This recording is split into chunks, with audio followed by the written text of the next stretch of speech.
Hey y'all, I am in high hopes everybody is having a wonderful day today. My name's River, and this will be my podcast on the Palace of Versailles. I am going to touch on 7 main things throughout this podcast that have to do with the Palace of Versailles, such as some history, Benjamin Franklin's visit to the palace, the French helping the U.S., and the palace's role in that, as well as the French Revolution and what happened at the palace, the Treaty of Versailles and how it came to be that this treaty was signed at the palace, as well as now, and a conclusion tying it all back together as to why this palace is important. We will jump right in with our first main topic, the history. Where the palace is now was a large and plentiful forest filled with any and everything you could dream of to hunt. These grounds were known as the Crown's hunting grounds. When Louis XIII first visited, it was nothing but a forest, though on his return in 1623, a quaint hunting lodge had been built there. And by 1634, there was more construction that laid base for the palace. And with this construction, the hunting lodge had turned into a sort of chateau. Under the rule of Louis XIV, there was a constant flow of construction. Just to name 2 examples, the forecourt and the pavilions of Secretaries of State were 2 main huge contributions of construction that really laid all the foundation for the palace.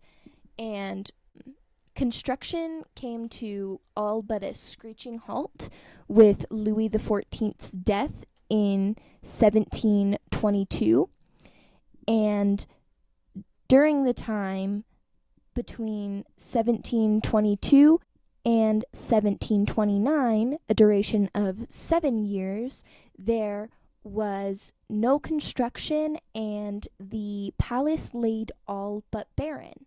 In fact, the central fountains were only being ran once every fortnight to ensure they maintained working order. By the time Louis XV came into rule, he brought the palace back into functioning order, holding receptions and some court meetings here, though he did not decide to keep the palace as his main residence. And under his rule, there was many more constructions, and the palace all but ended up being what it is today by the time that Louis the 16th and Marie Antoinette began living in the palace. The next point I'm going to touch on is Benjamin Franklin's visit to France and specifically the palace. He made his visit in 1778 after the Declaration of Independence had been signed. During this time when he came over, the 7 Years' War between France and Great Britain had been coming to the end, and Benjamin Franklin was actually one of the signers of the Treaty of Paris at the Palace of Versailles. And this treaty was not good. France lost a large amount of their colonial possessions.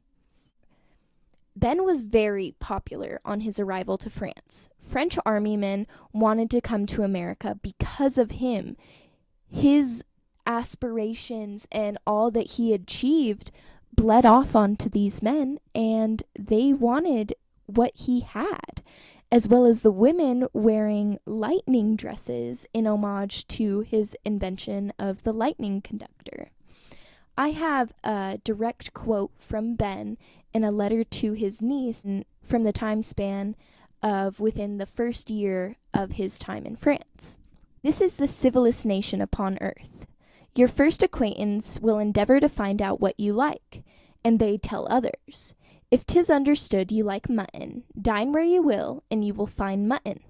Somebody, it seems, gave out that I loved ladies, and then everybody presented me their ladies, or the ladies presented themselves.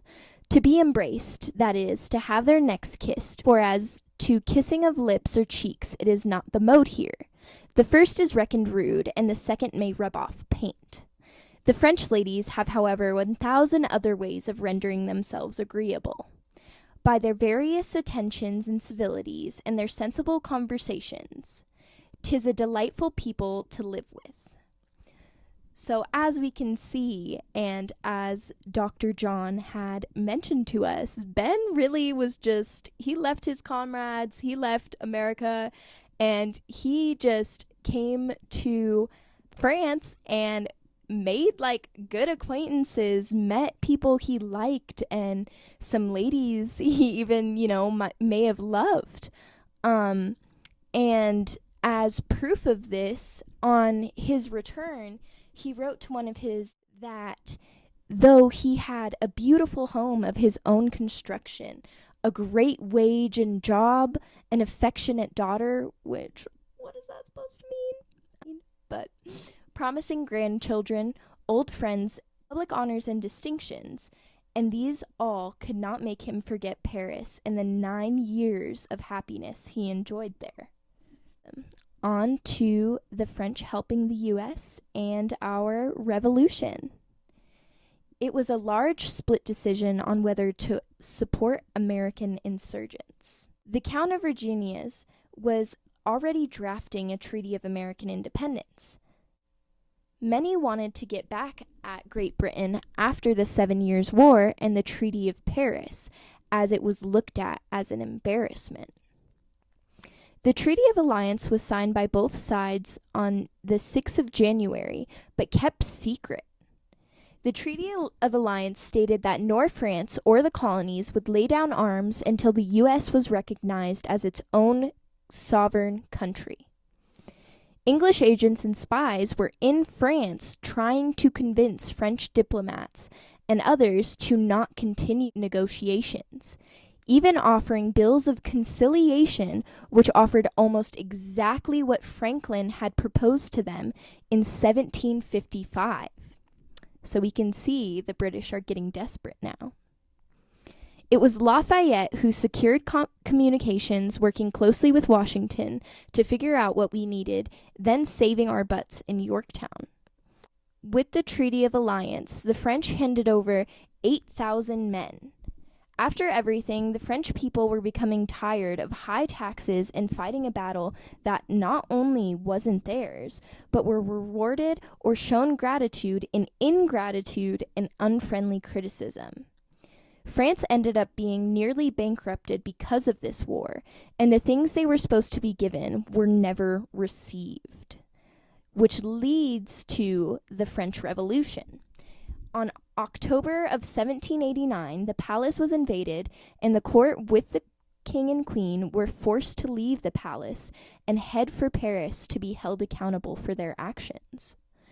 A special event that really kick-started this revolution was the Oath of the Tennis Court, where both noble men, parties of the Third Estate, and clergy deliberated and declared that they would not end session until they had created a written constitution for France, which really just cements the fact that we inspired this revolution, and all they did was help us in ours, and when it came turn for theirs, we actually ended up choosing a neutral side.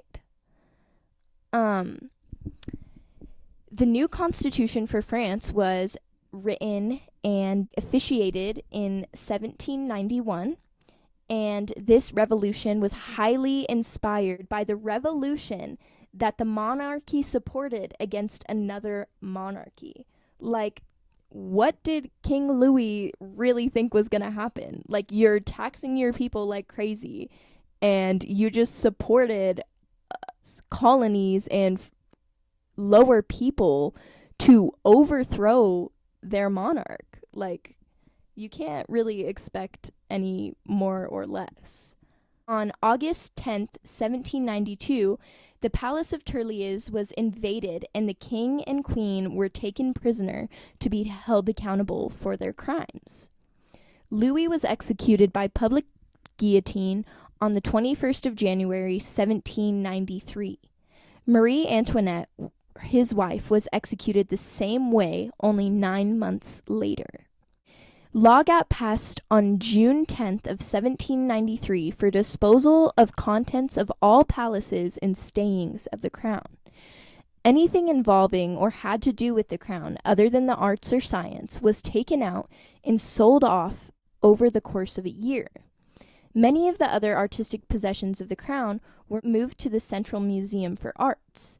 Anything that decorated the state departments was sold to the Louvre, showing that the palace actually played a huge role because anything really having to do with the crown was mainly being held at the Palace of Versailles, and the people were tired of being surrounded by their past monarch.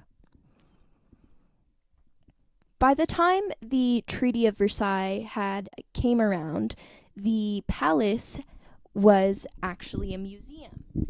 And at the official start of war between Germany and France, the palace was closed to the public. War hospitals and war discussions were set up and had taken place inside of this palace. And during the war, the palace protected important art from the bombings and looting taking place. Political celebrations and charity events were also held here at the palace. Negotiations to end the war had been difficult. The decision had been made during Allied powers meetings to have the Treaty of Versailles signed in the same place that the King of Prussia was crowned as an act of revenge. The treaty was signed in the Hall of Mirrors under the desk of the late Louis XV. People were crammed and crowded inside and outside of the palace. This was no private event. The treaty was an unjust peace that deliberately humiliated Germany, which led to our next World War 20 years later. And now, this is a brief history of everything that kind of happened throughout the palace in the last 100 or so years. After the signing of the peace treaty at the palace, it was now once again the center of the world's attention. Even with this attention, there was not quite enough funds to have the palace kept up, and it began showing its age. Salvation came from John D. Rockefeller, who made 2 enormous donations for the palace's restoration.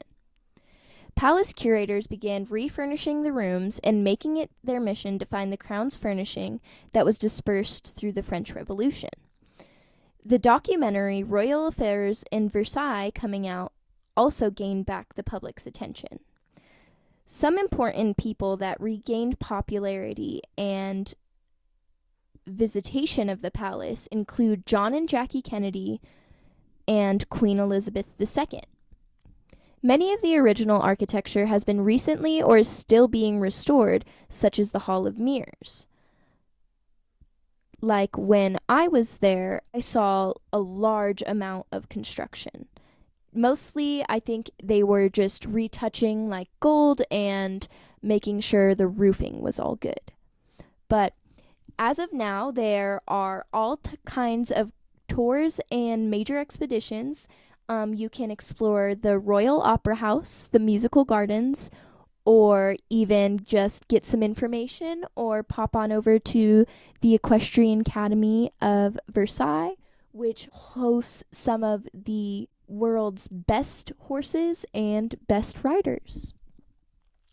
In conclusion, the Palace of Versailles has so many ties with everything. From the time that it became a quaint hunting lodge, this palace meant more to anyone than anyone thought it would have.